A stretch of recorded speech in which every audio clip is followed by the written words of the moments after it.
Welcome to Movies and More with Stacy Hovis and John Brandon. Every week, Stacy and John come to you with the latest movies in the marketplace. Media experts Stacy and John take you to the movies and tell you what's hot and what's not in the media world.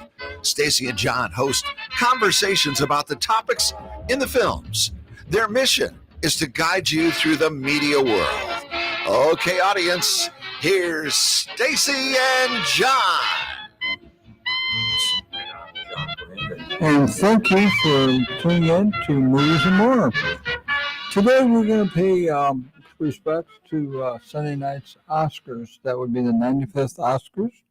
And we're going to talk about some of the winners and some of the losers and some of those things that were really going on behind the scenes that you maybe didn't hear too much about, but we're going to try to cover it.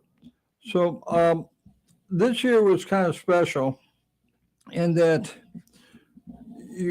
I'll talk about a supporting role, or I guess the supporting role award that went to Jamie Lee Curtis.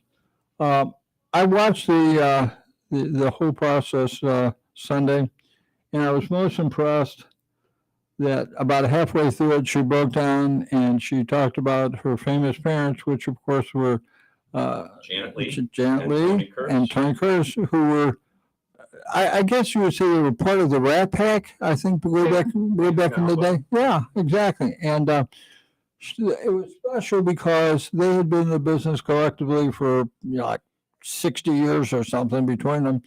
And they had been nominated a bunch of times, but had never quite went home with the gold. Yeah.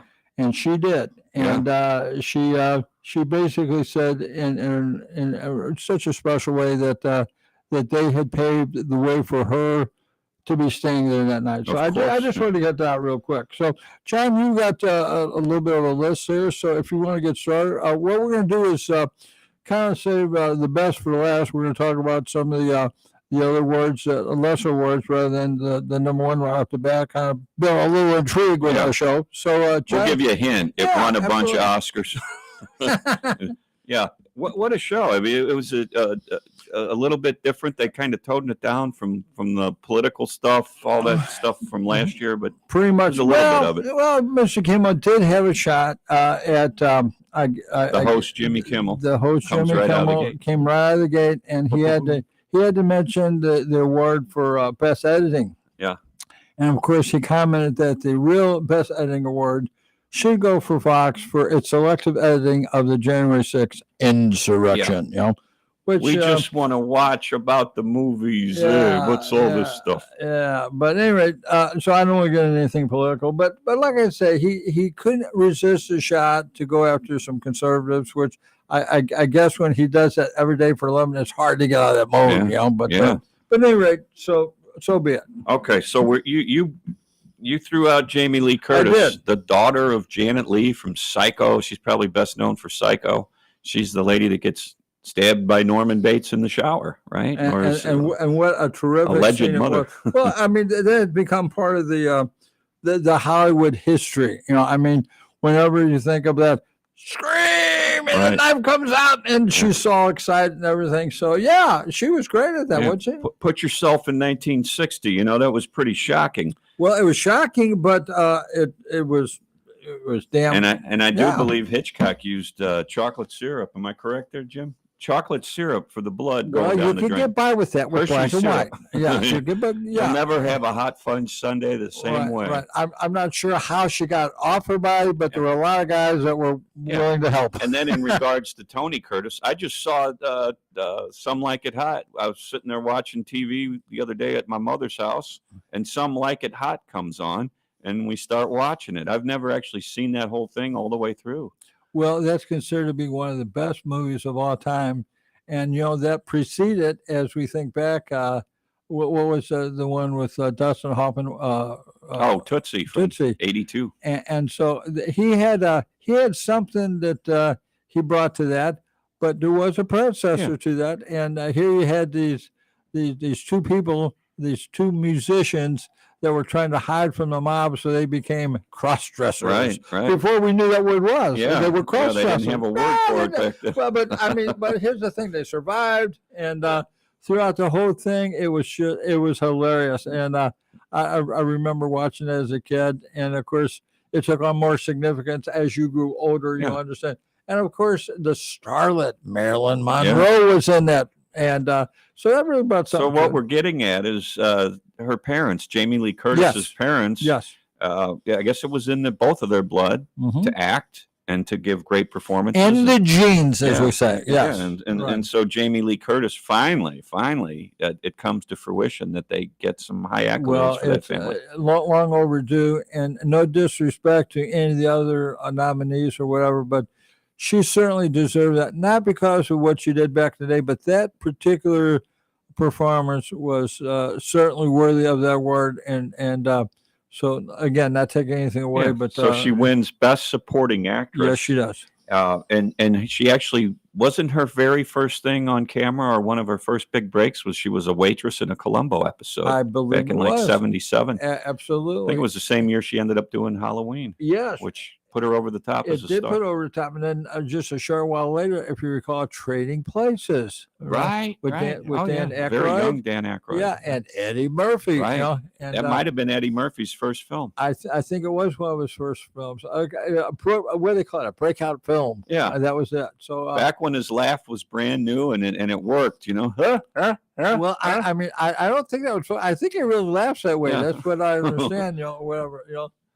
Until he sees how much taxes get taken out of his big checks, then Uh-huh. that laugh goes away really Yeah. quick. Well, but he that's was- another He subject. was on SNL when he was like 20 years old. Yes, he was, and I tell you what, that goes to show what a tremendous talent he was. He matured obviously over the years, but he's definitely an alumni. And if we remember when he was playing the character Buckwheat on SNL, Yeah. that hey, you Yeah. know, and he really sold it. And I don't know if it would work still 40 years well, later. yeah, you kind of wonder. Somebody would shut it down. Yeah, I mean, I don't know what's correct or not, but that aside, he's doggone Well, funny. He really is. accolades, yeah, and accolades to Jamie Lee Curtis. Amen. I thought her best acting performance prior to this was in True Lies, that big adventure movie from '94. With Arnold Schwarzenegger. Schwarzenegger. With that guy, yeah, Yeah, right. she played the wife that didn't have a clue her Didn't have a husband was a clue. secret agent. Right, and I tell you what, She was great. She was well, fantastic. but I'm just gonna say this: my wife, I couldn't get anything past her at all. You know, Uh-huh.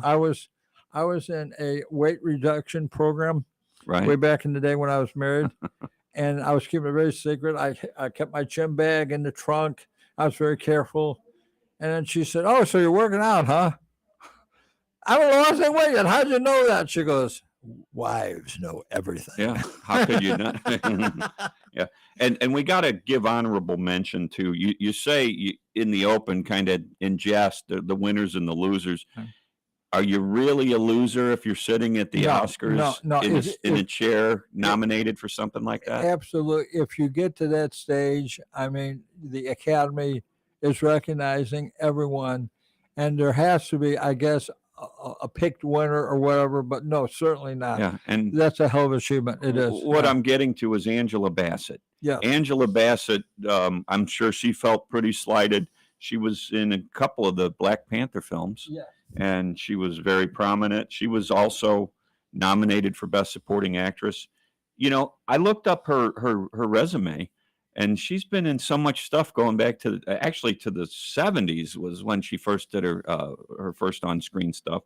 Got a little bit well known in the 80s, and then in the 90s, Angela Bassett's career just took off. She starred as Tina Turner. You remember this? Yes, right. And What's Love Got to Do with It? Absolutely. That was my first year as a TV news anchor. And I can remember a lot of stuff from 1992, 93. And I can remember that Tina Turner music video playing that was a brand new Tina Turner song, but it was a video, sort of a quasi trailer for the motion picture. right.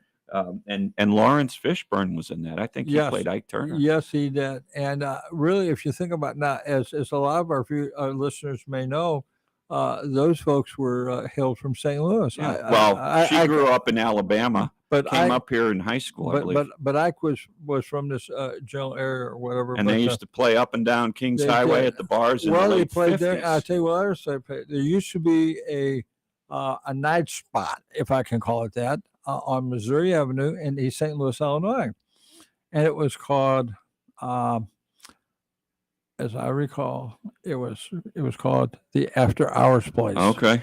I mean, you kind of Appropriate. well, yeah. I mean, you talk kind of in kind of soft spoken about it or whatever.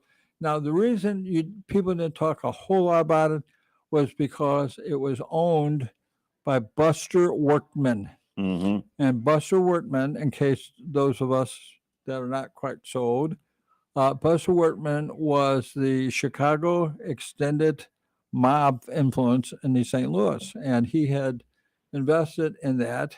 And basically, that facility was a nightclub, and it didn't actually open till 11 o'clock at night, but it was open till 6 o'clock in the morning. 7 hours. 7 hours, absolutely. And all the night people, if you will, the people that worked their business till midnight, whatever they did. Now, I'm not saying they were doing anything wrong, but it was maybe they were house painters. they did laundry. Who knows what they did or whatever. But at any rate, Ike and Tina Turner would be there probably at least once a month.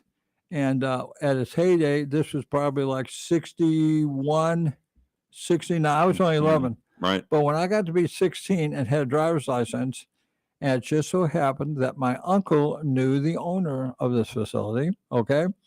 And I was a big jazz buff. I mean, I loved that music. And so I said, is there any way you can get me in there? And he said, Stace, you're only 16.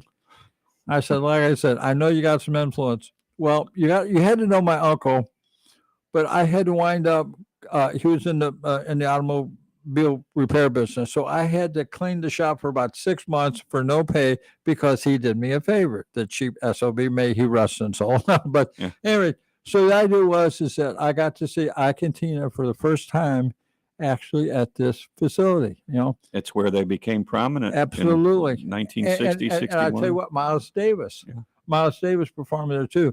So I was kind of like, I was a token white boy and pretty much African American Establishment. Establishment. That's what it was. But anyway, I just had to make the mention. Okay. I love those back people. to Angela Bassett. Back to Angela. Go right ahead. She got I'm her sorry. first huge. I break. regressed. I'm sorry. Her first accolades playing Tina Turner in 1993. Then I forgot about all these films she's been in, man. She was in Waiting to Exhale, 1995. Yeah. She was in How Stella Got Her Groove Back in 1998. She played Rosa Parks in 2002. Right. A huge statement for the civil rights. Right. Yeah. Well, I think she was. Wasn't she nominated for that? I do believe she was. Yeah, she I was. believe she had. She's had 2 Oscar nominations. Right. This might be her 3rd, Right. and she doesn't have any victories Right. other than getting into the spotlight. And I think she's going to be okay. Well, I think Angela she'll be Bassett- okay, and she probably shares that distinction. There's another person that was nominated, and more importantly, probably wasn't nominated, and that was Steven Spielberg. Now, Mr. Spielberg, for whatever reason, didn't get as many nods as they say that he should have, because God, he's had a body of work that's unbelievable. But I don't know that I understand exactly what the nomination process is or how they select the winners or whatever. But you just said it before. If you're nominated, that means you are among the best of the the best. elite. The you know, elitist. So nothing to feel bad about. nothing if to you feel don't bad win. about at all. Absolutely. Yeah. And let's say one more thing about Angela Bassett. She's 64. She looks phenomenal. Yes. And she's been in, according to IMDb, 105 feature films Well, or TV shows. so I guess her She's had a career- little work. Yeah, her career spans, I believe, 45 years. Yeah. Right. Well, let's make that transition into the best supporting actor. Yes. And Absolutely. it was Ke Huy Quan Yes. for Everywhere All at Once. He's which from out of town, I think. I I'm think pretty so. sure. Yeah. Right. Everywhere All at Once. You're going to hear that a few times in this show. Well, and I tell you what, the movie itself was put together, and he I don't know if you got a chance to watch and listen to his acceptance speech, but the one thing he talked about was kind of supportive of what a great country the U.S. of A. is. Right. he came over here as an immigrant with gratitude. with gratitude, and basically his mom worked 3 jobs and just said, what you can, if you can believe it, you can do it. And he said, coming here as an immigrant, having to earn his citizenship, and then what, like 25 years later, he's standing on the stage receiving the highest awards you can get in the Right. film industry. Absolutely. And I mean, to all those, I hate to put a name on it or whatever, but to all the people that have a problem with what a great and wonderful country this is, it takes somebody like that Yeah. to really say, "What are you, nuts?" Yeah. Take it to heart when you see that. This and is hear the, that from this someone is like that. this is the best country in the world. So I had to put a plug in Yeah. for our country. And we got to make honorable mention to a guy named Austin Butler. You know who he is? Yes, I do. Austin Butler played Elvis. Thank you very much. Well, he was, and that was a movie that I expected to be honest with you, to To do really well. have really just, I mean, and it didn't. But there again, they got nominated, and I guess they're going to have to live with that. But he did an incredible job portraying Elvis, and his mannerisms and his moves Oh, and everything. he looked exactly like him. I mean, it was like if you shut your eyes, it's a Lazarus at Memorex kind of thing. So there again, God bless him. He did a great job. Someone had to win. Unfortunately, it wasn't him, but he did a heck of a job with that. Yeah, and I believe Tom Hanks played the Colonel, didn't he? Well, he did play the Colonel. Now, I'll tell you something interesting about that. Now, I don't know how. Not Colonel Sanders. No, Colonel no, Tom no. Parker. Well, he made Yeah. Tom He sold him Parker. some Yes. chicken. Now, Tom and Elvis, the way they hooked up for the longest time, they never really had a written agreement. And that was back in the days when you gave somebody a wink and a nod and a Yeah, handshake. Trust me. you could put in the bank. And at some point, I guess when they got into the multi-million-dollar stage, some lawyer got involved and said, "Wait a minute, we can't bring this guy on unless we see your agreement Yeah. and you're assigning this talent to this project." Yeah. And Tom said, "Well, hello, made millions of dollars without that agreement." Well, yeah, but this is kind of the way it is in Hollywood. So do you feel that the story adequately portrayed that relationship? I don't think it conveyed did. Okay. I think they were a little light on that. And Tom, in his own right, was a heck of a character. Yeah. I mean, the deals he made. Now, keep in mind, it wasn't like he was, a top tier talent agent. I mean, Elvis was pretty much it, and what he did of instinct is kind of what you come up through the ranks and you learn. I mean, he just, if it felt right, he Yeah. did it. You're born. You're born, and he did these things, and I think they could probably maybe expanded the role just a little bit. Yeah. But Tom was Tom. I mean, that's what he did, And it's from a director named Baz Luhrmann, Yes. who is kind of a hit and miss guy. He either makes a fantastic film or a flop, it seems Right. like. He made Romeo and Juliet. I thought that was spectacular. Right. It was one of Leonardo DiCaprio's first big breaks in Yeah. like 96, 97. Exactly. And for some reason, it didn't quite, Yeah. wasn't. I watched it and I was blown away by it. It's like, who can write that, first of all? And then who can translate that to the screen? And all the big names they had. I think Paul Yeah. Sorvino was Father Capulet. Yeah, absolutely. There were enough names in that thing. And like I say, Leonardo, he had really a significant presence in that. And that Romeo and Juliet, it's kind of like a thing. My sister played Juliet in a couple of plays. And each time she kind of put a little something different to it or whatever. And that role is all about interpretation. Yeah, bringing to life. Bringing to life that mythical, 500 Yeah, year because old there's character. 1,000 ways to do it. 1,000 ways to do it. And I don't know that there's any wrong way. If you project and you do your thing right, yeah, it's a good thing. Well, Baz Luhrmann had a pretty big smashing success with the Elvis movie. I was Yeah. surprised to see him direct. When I found out he had directed that, I saw the commercial first.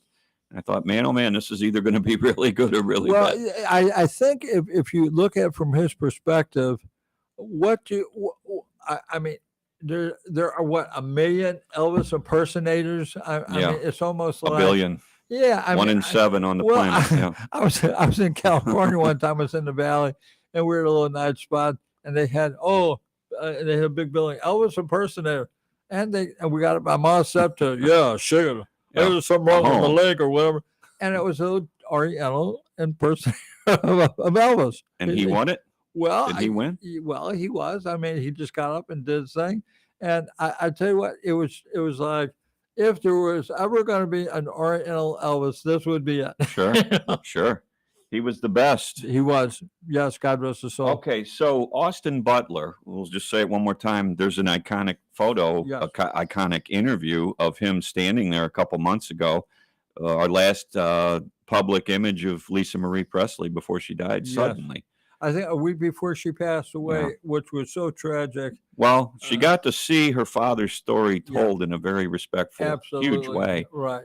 So, I mean, there's a lot of controversy about, I guess, his lifestyle. I'm talking about Elvis's lifestyle and so forth. And we can say all kinds of things. But, when you think of some of the great talents that have gone by way of substance abuse, Elvis is certainly the standout of all of them, But then you get into the Prince. Nobody could tell the guy no. They just disappeared from his circle. And that's precisely right. And Prince and you I mean, and then when we're talking about actors, Belushi, we could go on and on and on.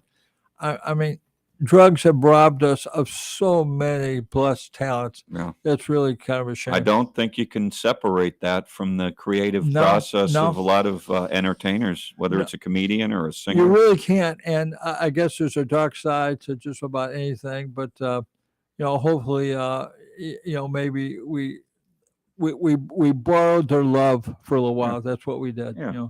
And one other nominee for Best Supporting Actor that didn't win was Colin Farrell. Yes, who's a pretty strong actor. I don't think he's ever. Well, now I'll tell you a little story about Colin. Connie, my lady, as you know, sure. We were in L.A. several years ago, and Jay Leno was stepping down, and I guess there was about a week to go with his NBC contract. Okay. And so I called a friend of mine out there to try to get me some tickets to get him. Oh, no, Stace, there's no way. That's been sold out for months. I said, okay, no problem. So we're walking down Sunset Boulevard. Now, this is before you have wall-to-wall homeless people. So this was a lot of years ago, right? And out of the corner of my eye, because there's always somebody hawking something, a bus tour or this giving tour, stuff away. Something, they're giving something away. So out of the corner of my eye, I see the sign with an NBC peacock on it. Right. And I thought I heard him say, does anybody want to go to the Tonight Show? I thought, no, I'm dreaming. And I said, wait, stop. The Tonight Show. I turned over, I walked out, I said, did you say the Tonight Show? He says, yeah. I said, well, like when? He said, well, tonight. I said, wait a minute, let me get this straight. You're giving away tickets to the Night Show with Jay Leno tonight. Mm-hmm. He said, yes. I said, well, I got to ask you. I said, I was told that, your show was completely sold out. And he said, well, it was. And he said, tonight was like a salute to military. And we were supposed to have Marines and sailors filling up our audience. And he said, apparently there was some kind of alert or something, and they all canceled. And he said, we're out here trying to get people in. I said, well, give me 2 tickets. I said, but now listen, if I don't get in, I'm going to track you down. Yeah. No, I'm serious. It's on the level. So we got to see, we got to see the Tonight Show with Jay Leno, and Mr. Irishman was there. And I got to tell you, Colin Farrell. Yes. Yeah. And he shows up barefoot. Okay. On the show. Now I'm thinking to myself, okay, so maybe his last picture didn't do that good, but he can't afford a pair of shoes. Yeah. And he got up. You'd think. Yes. And he crossed his legs and he sat in the chair. And about every other word was the F-bomb, Mm-hmm. And I'm cringing. I'm thinking, I'm going to go out on a limb and say they cut those out. Well, they bleep a lot of bleeping, a lot of bleeping, except of course when you're in the audience, you're hearing it. And I got to tell you, I don't know that I was that impressed with him per se, but since then he's been on a bunch of stuff and he's done very well. And much to his credit, he was nominated, like you say, for the Academy Award. Didn't win, but for Best Supporting Actor. For Best Supporting Actor, and he could have won just as easy as not. But that was my Colin story. All right, so again, best supporting actor goes to Ke Huy Quan Yes. for Everywhere All at Once. Yes. And I think I'm going to say that name a few more times. Well, you're In going to fact, have to because they the next one won it for that. We've got the best actress, Michelle Yeoh. Yes. Yes. She was the main character in Everywhere All at Once, Right. which is she's not just going to save the world kind of story.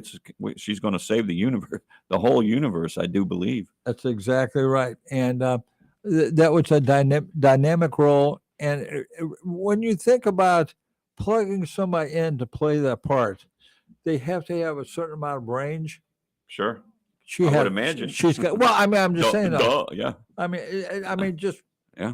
She absolutely delivered. So I mean, very deserving of that award. And she was actually in her first film, The Owl versus Dumbo or Dumbo, Yeah, 1984 Dumbo. Yes. And she's probably best known for Crouching Tiger, Yes. Hidden Dragon. A lot Yes. of people get that backwards. I remember that was a huge It deal was a big deal. back in 2000. Yep. I think it was up against Gladiator that It year. was up against, and I think Russell Crowe got that, if I'm not mistaken. I think He got the best Yeah. actor. Right. Yes, he did. Yeah, I think he won 2 in a row. Right. Almost won 3 in a row. And if I'm not mistaken, I Ridley's believe miss- Sir Ridley yeah. Scott Yeah, did Ridley that. Scott. Yeah. So this lady, Michelle Yeoh, Yeah. 60 years old, Yeah. lead actress, wins an Oscar for it for Best Actress. And you know what she said? Does that give you hope, everybody? Yeah. Oh no. Well, yes. Well, I'm 70. I'm still trying, but here I got to tell you this. So as part of her acceptance speech, I'm not going to say that she was targeting a certain well-known CNN anchor Uh-huh. that said, "When you get to be 20 or 30, you're past your prime." I don't know who that would be. I'm not going to mention any names. Yeah. Not going to say a word. Yeah. But she says, "Don't let anybody tell you that when you're." 25, you're in your prime. When you're a woman. Well, basically, what she said, don't let anybody tell you that when you're 60, you're Yeah. not still in your prime. Yeah. And God bless her. I mean, she had something to say, and I think that person whose name will go nameless, basically, he's wrong. I mean, age is a number, you know. Yeah. Okay. Ask Margaret Thatcher, Amen. I mean, she hung in it pretty long, didn't the she? Iron Lady. She was the Iron Lady, and she commanded the respect of pretty much the world. Yeah, they tried to hang that moniker on her as a jab, as a put down. Yeah, absolutely. And she took it as a compliment. Well, and the thing of it is that she'd roll with the punches, and of course, she had a wonderful relationship with the late Ronald Reagan. You know, Yeah, and Ryan wasn't a young chicken either. You know, I Yeah. mean, so you got some other folks over there that knew what was up. Yeah, and then one other notable mention for Best Actress, the nominee was Cate Blanchett. Yeah, I mean, she's been around for 25 years or whatever it is. absolutely. She's actually, I do believe, won 2 Oscars.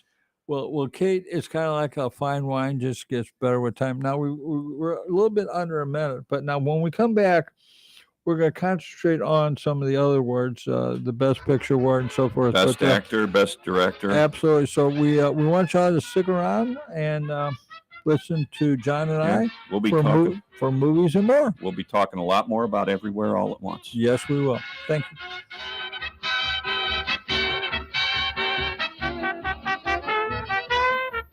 Do you want to become a radio show host, or do you want to create a radio show? Well, Dr. Stan Fine can help you to have your own radio show and put you on 100 cities daily across the U.S. And you can immediately start recording from a live radio studio. As a radio industry veteran, Dr. Stan Fine has 12 years of experience and has produced and hosted over 1,000 radio shows with over 10 million listeners. Dr. Stan Fine knows how to make this happen for you. He's a pro, and he can turn your dreams into a reality. Dr. Stan Fine will help you with everything from learning how to promote your show, develop a host persona, interview techniques, market your show on social media, teach you how to get guests and sponsors, and more. Dr. Stan Fine can put you on the air nationwide daily to 100 cities. If you're interested in making your dream come true, if you want to see how it all works, then give Dr. Stan Fine a call at 314-710-8413. That's 314-710-8413. You've got nothing to lose, and Dr. Stan Fine can help make your nationwide radio dreams come true.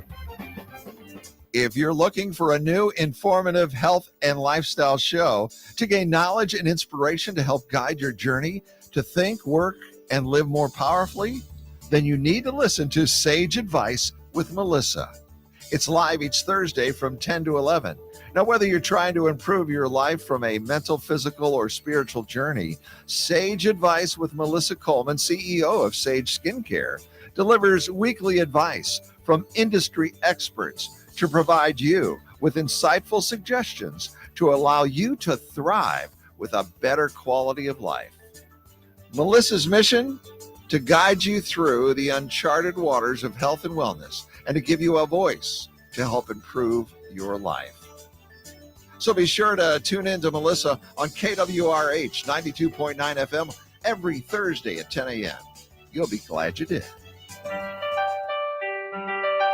Hey, listeners, saying thanks to your customers is nice and polite, but expressing your gratitude in memorable and ongoing ways can boost your business. At Promo Experts LLC, we exceed our customers' expectations. For over 20 years, our product knowledge and experience has helped them with their marketing initiatives and trade show graphics. We are happy to put that experience to work for you. Quality products, great customer service, and prices are our number one priority. We work with you to find unique, creative, and new ideas that fit your image and expectations, helping you build strong relationships with your customers. When you select Promo Experts as your marketing partner, we help you to see more than the big picture. For more information about this exciting opportunity, contact Diane Carson, President, at 636-458-5241. That's 636-458-5241. Let Promo Experts help you to move your business brand beyond the bland. Have you always wanted to write your own book but don't know where to start?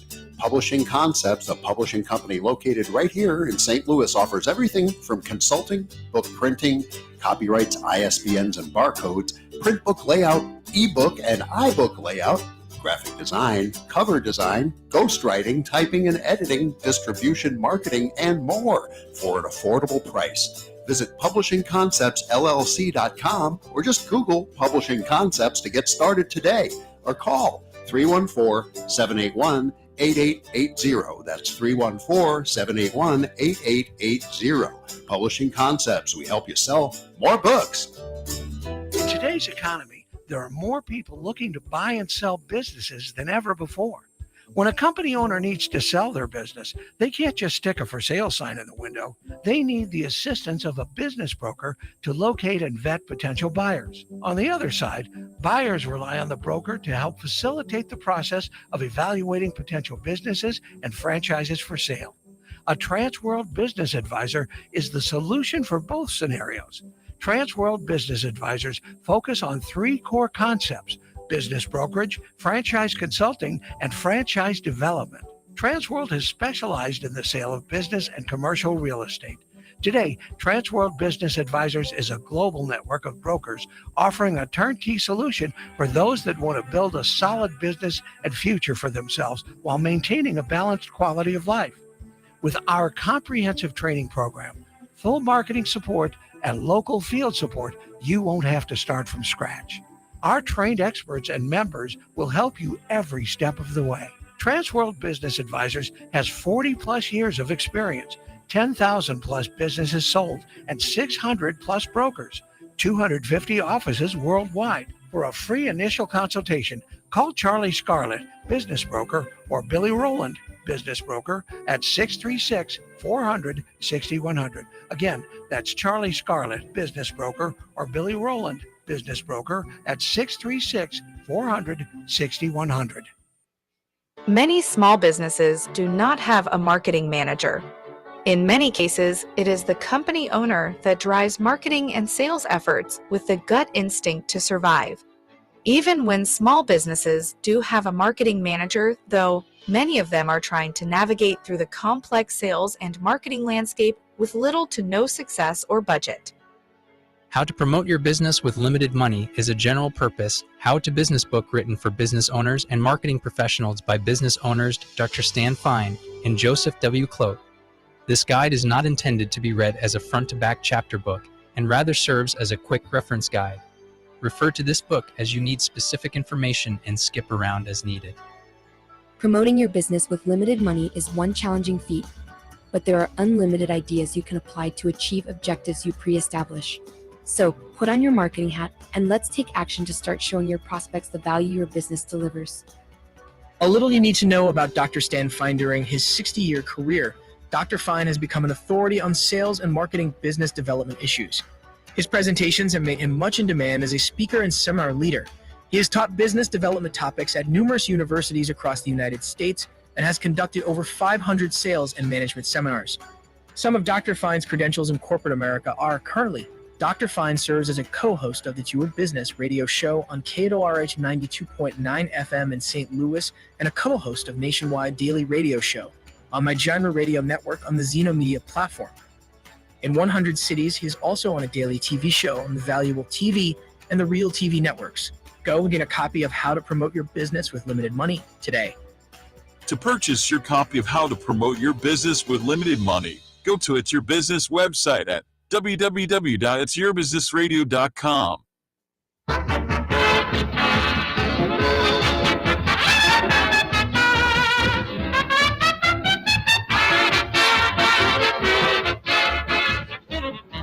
XOK 102.9 FM, and I'm here with John Brandon, and we're talking about the 95 Oscars, which was on Sunday.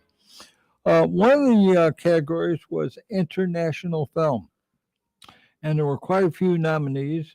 One was for Argentina, 1985. Right. Close, Belgium, EO, that's E Echo O Oscar, not BO, Okay. from Poland. E-O. And The Quiet Girl from Ireland, don't you know, for Yeah. sure. And the last nominee was All Quiet on the Western Front from Germany, and it won. And I watched those lads go up there and accept their award, and I thought, now this was really something. Here, this was like the fourth, I guess, maybe even 5 generations from World War II, which ended in 1918. And of World course, War One. World War One. Yeah. Did I say two? I meant Yeah, one. you did. Well, they were in World War You II did. too. You So I think short-circuited me there for a second. I didn't mean to do Okay. that. But World War yes, One. yes, I said corrected, John. Yes, it was World War One, and of course Germany didn't fare so well. Yeah, you know, as and we all know. they cheated. They used that nasty gas and all that other stuff. But here were some German, the German producer, director. I mean, the whole crew was of German origin. And they had to tell the story about how their country got their butt kicked in World War One. Yeah. And they pulled it off, and they didn't do it so much from a country perspective, but from the soldier, the Right. men in the trenches. They told the story, and it was just a fantastically delivered performance by everyone. And I think too, I believe they were nominated. The film was nominated for, I guess, special effects. Sure. And of course, they were nominated too for sound, but of course, that went to the one and only award that was won. That was with Top Gun Maverick, Right. which I thought was interesting. But to tell a story which is a little bit self-demeaning if you're a countryman from Germany, and to have been successful, totally successful as they were with that film, I think that says a lot Yeah. about the producers and the director. I studied the original All Quiet on the Western Front in Right. college, and to me it was a message of just an anti-war message. It wasn't pro or con Germany or any of the nations or political philosophies. It was Right. just a message, a good solid message of the horrors of war and why you should avoid Well, it. if you remember, that was the war to end all wars. Yeah. And I guess So they somebody, thought. yeah, well, somebody didn't get the memo because we Yeah. had a bunch of Hitler didn't get the memo. Hitler didn't get Yeah. the message. And Right. Mussolini didn't get the memo. Right. But anyway, All Quiet on the Western Front, they deserved it. I Yeah. thought that was a great film to be awarded. Yep. You know, that's, by the way, the most popular story in the top 100 movies. I researched them about 20 years ago, and that was the number one theme was war in the greatest films ever made. Yeah. The number one most common theme. It's just compelling. I mean, Well, it doesn't it get is- any more serious than Well, that. like I think if you remember the movie Patton with George, I do. George C. Scott, 1970. and he said nothing compares to the trials and tribulations of war. It is Yeah. truly defining. Yeah. And he was talking about the futuristic push button warfare. And he said, I can't understand it. And this was a direct quote from Patton. He said there would be no heroes, no cowards, but yet push button warfare is something we're even talking about today, Right. 75 years Yeah, later. it's looming, it seems. Looming. And Yeah. well, pray to God that's not. Yeah. But anyway, so I just wanted to give a shout out to All Quiet on the Western Okay. Front. Which won an Oscar for Best It did win Foreign the Film? Oscar. Yes, indeed. Okay. Let's slide on over to the Best Actor.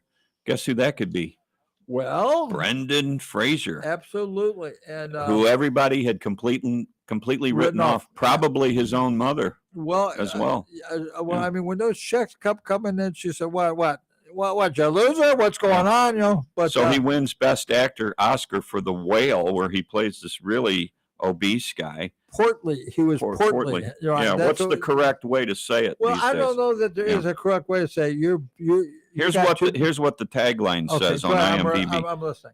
A reclusive, morbidly obese English teacher attempts to reconnect with his estranged teenage daughter. Wow. Yeah. So it's the age-old question. If you can win an Oscar or some accolade for playing something very strange or different, or not necessarily all that appealing, would you take the job? Would you take the role?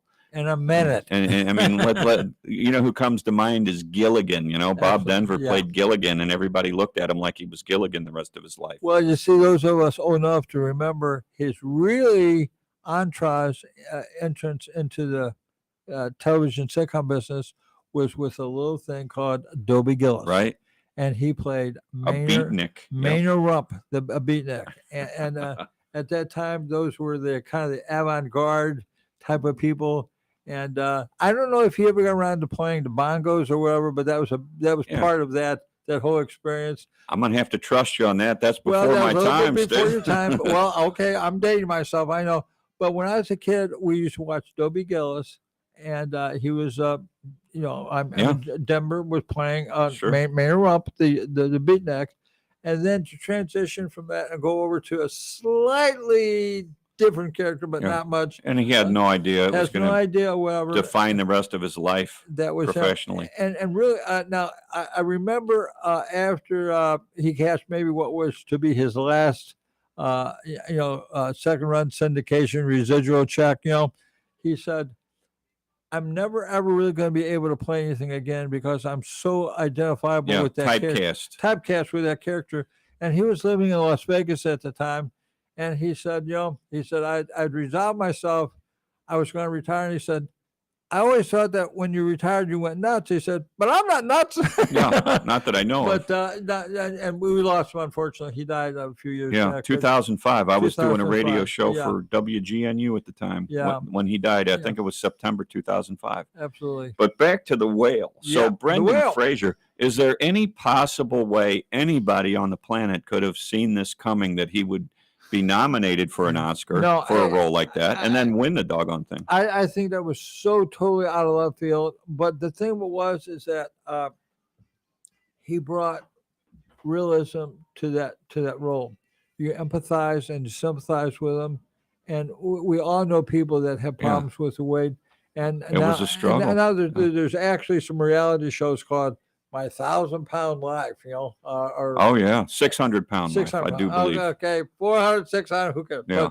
But the point is that people who struggle with that are literally on the edge of life and death. I mean, they've got this obesity. Yeah. It's so I had much a friend that got up to about 500 pounds, and he looked thin when he was like 375. right. And so It's nothing to. we're seeing these Nutrisystems commercials. Yeah. And I lost 150 pounds. Well, Yeah. that would say I'd have about 60 left. Yeah. But the whole thing is that getting back to Brandon, if you go all the way back to his original thing that we remember him from in real early days, Encino Man. Yeah. you know, 1993 Right, or and he so was- with Pauly Shore. He was a nobody pretty much. he absolutely was. But Brendan was. but he I mean, if you're gonna play a caveman from Encino, California, Yeah. you want to get And that you know guy. what? He was that good. If you want to remember how how devastatingly good looking he was when he was in his 20s. I mean, you can't get a better looking guy in a movie than Brendan Fraser in the early 90s, in my opinion. Absolutely. I mean, he was in Airheads. He wasn't really the star of that. Then Encino Man, it was a big breakout role. Well, now we know that for a while, quite a while, in fact, he was considered what I'm going to call persona non grata. He wasn't accepted for about 15, I think, or 16 years. You're talking prior to The Whale. Prior to The Whale. He just disappeared. He couldn't get He made arrested. somebody mad or something. Well, I mean, that's it. And it was like, he is one of several Well, here's people. the thing. Hold that thought for a second, because I want to bring this Please, up. by all to that. means. So he was in Airheads in like 92. Right. Him and Steve Buscemi were complete nobodies. Yep. Then he was in Encino Man. Then he was in a movie called Blast from the Past. The guy that he gets stuck in a shelter, a fallout shelter, and comes out, years later, thinking that the whole world's gone, and he finds out that he was wrong. There wasn't a war. And then, of course, The Mummy 1 and 2. I mean, that was huge. And then George of the Jungle, he's swinging around, I think, on the Brooklyn Bridge or the Bay Bridge or something. Right. The Golden Gate Bridge. Absolutely. I mean, looking as fit as you can look in a film. Sure. So then he sort of tails off and just disappears about 15 years ago, as you said.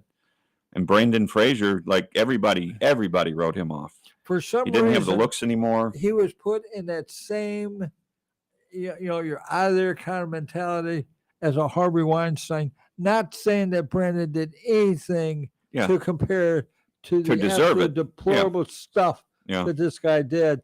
Harvey did. Harvey did, and of course, you come right back and you talk about Bill Cosby. Yeah. He did there was a side of Bill Cosby that we never knew until it was too late. Until it was too late. Namely, the women never knew.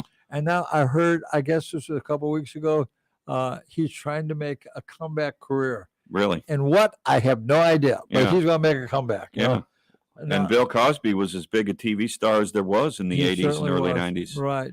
And, I mean, he was Mr. America. He was the father of America, basically. Yeah, yes. Dr. Huxtable. America's dad, I think they call him. And, Absolutely. And the reality is that here you got this thing with Brandon that deserving or not, you get this one negative thing that seems to be hurled at a talent, and then next thing you know, you just slide down. But much to his credit, he didn't give up. He took this seemingly very, very difficult role and turned it into an absolute winner. Sometimes out of desperation, an actor that believes he's over with will take a part that he or she wouldn't normally take, and just take a little bit of a chance with it, and it pays off. Right. It's Niagara Falls, I tell you, basically.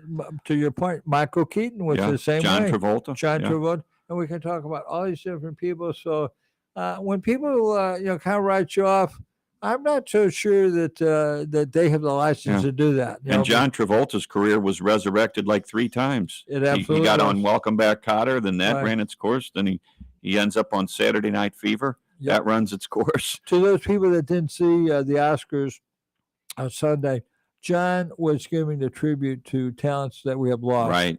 And right off the bat, he lost 2 great friends, Olivia Newton-John, and of course, Ellie Christie. And, the thing was that he could barely keep it together when he was. What was the second one? The gal from Cheers. Oh, Julie Christie. You said Allie Christie. Okay. Okay. That's right. Kirstie Alley. Kirstie Alley, of course. I'm sorry. What's in the water here, man? I don't know, but it's boiling. I don't know what it was. I'm sorry. But anyway, but John could barely, when here, these were 2 of the most important friends of his in his whole career. And, he had starring roles with both of them. Like I think it was Who's Talking Now or the baby the baby thing. Right. The one, there was a couple baby movies from the late 80s. And of course, Look Who's Talking, where Bruce Willis does the voice of the baby. Absolutely. And Grease. And Kirstie Alley was the mother. Kirstie Alley. And John Travolta was the taxi driver, right? And so to all that, he loved these people. I mean, they were more than just, people in the business. I mean, they were true friends. Yeah. And he's got to give a tribute to them. And Yeah, so- absolutely. She and- just passed yeah. away from cancer Yeah. 3 or 4 months Yeah. ago. And Yeah. what A tremendous, wonderful person too, tremendous Kirstie talent. Alley. But good. Yeah. All right, let's move this forward here. Yes. Everywhere All at Once is going to be spoken again. Yes. Best screenplay, Yes. best original screenplay. That one. It did win, and you know, as a writer, I know that you're always grateful and just appreciative of someone that puts a great screenplay Yeah. together. Basically, original screenplay means you yes. created the story just for the screenplay. As opposed- Adapted screenplay. That's a different animal. Take a book like Stanley Kubrick always took books, Right. made movies out of it. Which is good. I mean, because you know the concept is probably pre-sold to the public, but like you say, with original screenplay, you're really starting from scratch, and you're having to develop the characters and the plot and resolution and all that. Which is my preferred way Yeah, to go as a right. writer because you can do anything you want. It's can. unlimited. Right. Nonfiction is limited. If you're telling the story of John Wayne or whoever, Buffalo Bill or Rosa Parks, if you want to stay true to their story, there's a finite story there. Well, To me, yeah. Well, absolutely. Well, you can't just make up dialogue. You can't just make up scenes. I think, you know, Gary Busey, I think when he was talking about, he did the Billie Holiday thing or Buddy Holly, Buddy sure, Holly. that made him a big Yeah, star. it did. And, 78. but he also did Coach Bryant, I think, that football movie. He was He played Paul Bear Bryant. Paul Bear Bryant. Okay. And so what I'm saying is you're having to get into that character and you're having to present it in such a way that the public will say, yes, he reminds me of that person. Yeah. Oh, absolutely. He nailed that. You know? Yeah. And that's getting back to the Elvis thing. You know, I mean, just that's a challenge. That's got to be the toughest thing in the world. Absolutely. So that's the best original screenplay, and we're going to touch on that Yes. 2 more times. Yeah. Let's talk about that same film, Everywhere All at Once, which was directed by 2 guys named Daniel. Will 2 guys named Daniel ever win another Oscar together? What are as the odds? What are co-director? the odds? I'm going to go ahead and bet that will not. Probably never. The don't pass line on that one. Absolutely. So we got this guy, Daniel Kwan. I mean, these are 2 young guys. They're both 35 years old. Right. Daniel Kwan and Daniel Scheinert. Right. Okay. Daniel Kwan, I believe, had directed 31 films. Yes. And they won 3 Oscars with the film. Okay. And to me, it's only a $25 million budget on that film. Compared to like a Maverick. Top Gun Maverick. Top Gun yeah, Maverick, or well, here Avatar, sure. or You're what, talking Spider-Man. 100 million or Well, way over that. But what they did was, I don't think they were very much concerned with the budget.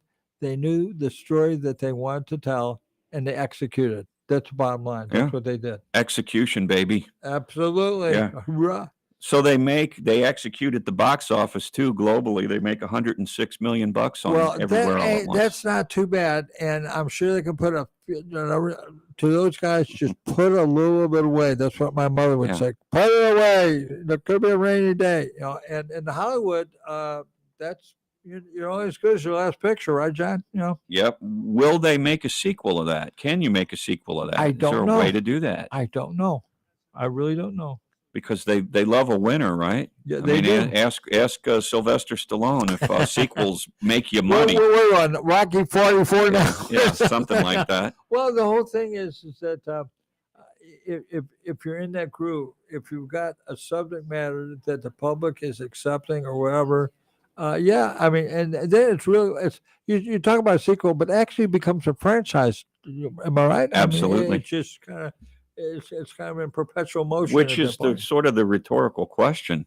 I mean, if you just care about the money, Right. if all, as they said in Citizen Kane, if all you care, it's not a big trick to make a lot of money, Mr. Kane. Oh, it takes a lot of money. Is all if all you care about is making a lot of money, right? Right. So that's what Mr. Bernstein says to the Absolutely. reporter when Yes, he's he does. recounting Kane's life Yes. in his old age. I don't know that I could. It's a tough call, you know. I mean, judge yourself when you get there. If you make a classic film like Rocky, and they want to make another one, I mean, of course, you got to let Rocky win the championship, right? Well, Win the belt. it's kind of like when they got around to making Godfather 3. I mean, you're talking about making an offer. They I can't refuse. protested that. Leave it alone. 20 Well, years later was my. Yeah, probably so.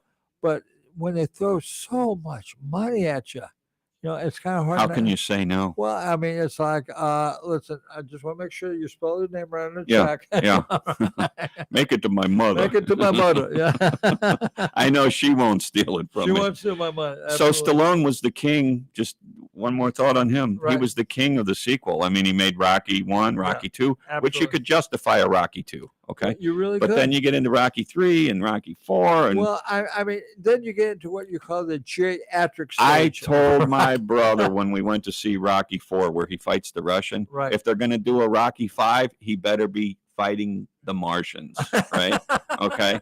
Because there's no other way to do a Rocky 5. You ran out of what do you call it? Anti-heroes at that point, Yeah. haven't you? So then he bounces back and forth with the Rambo stuff. Yeah. He makes First Blood, Right. and then he makes Rambo 2, Right. First Blood Part 2, and then he makes Rambo 3, where they go over to the Middle East. So I'm watching Tulsa King the other night with Yeah, Johnny, right? Right?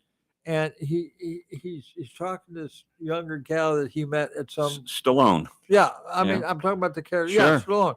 But in his character, which he is kind of a displaced mafioso character in Tulsa, Oklahoma. Right? So he winds up going to this party or this bar where this gal is like in a bachelorette party or whatever it was, and he makes her out with her or whatever. And so then when this gal sobers up the next morning and says, "How old are you?" And he says, "I'm 75." Yeah. So I mean, I'm 75. but I mean, he was, but he got a gal 30 years old in the sack with him. I'm thinking, now I'm in a relationship, but could I achieve that? If you Probably were not. Sylvester Stallone, maybe. And I had $500 million worth. Yes, Yeah, I no, could. he's yes. worth more than that. He's, well, he's I'm made just that saying. on the Yeah, Rambo right, movie. right. He's really. But I'm telling you, he's still waiting for his first residual check from Rocky 1. He's still waiting for Yeah. to get money. Well, you from know, him. he bought his dog back when he was so broke. Yeah. He held out to play Rocky. They wanted to throw some money at him and not Yes. have him play Rocky. I heard that. He holds out. He's got that dog in the movie really was his. Yeah. He sells the dog for like $300 or something.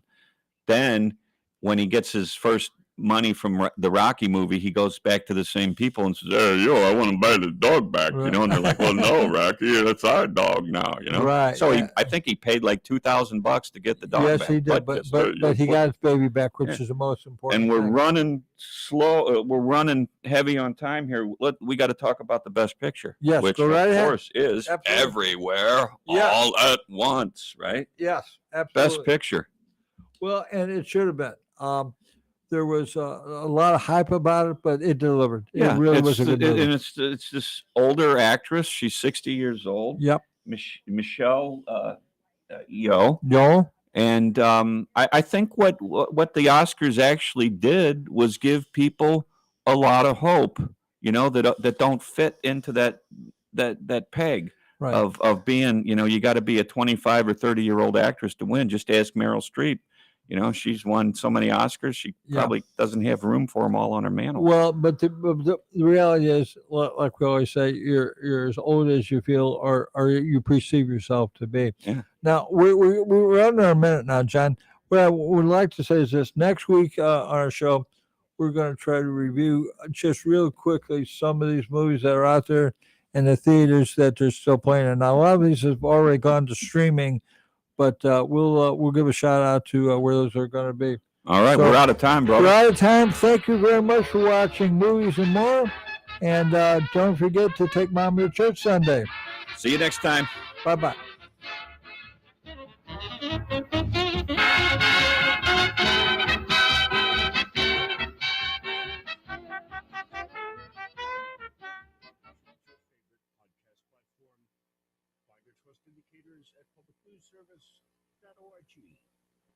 Funding for world and national news has been made possible through generous donations from listeners like you.